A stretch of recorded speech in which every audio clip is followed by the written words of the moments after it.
আসসালামু আলাইকুম গাইস, সবাই কেমন আছেন? চলে আসলাম আপনাদের নিয়ে এই যে পাশারে দেখতেছেন। পাশারটা আপনাদেরকে সুন্দরভাবে ঘুরিয়ে দেখাচ্ছি। এই যে জিনিসগুলো দেখতেছেন কাঠের তৈরি।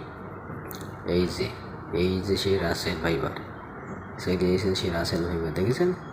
এটা আছে সেই রাসেল ফাইবার পাবা। হ্যাঁ দেখেন, হাত দিলেই তো ভয় লাগছে। রাসেল ফাইবার আজকে রাসেল ফাইবার ধরে ফেলাইছে। ওই দেখেন।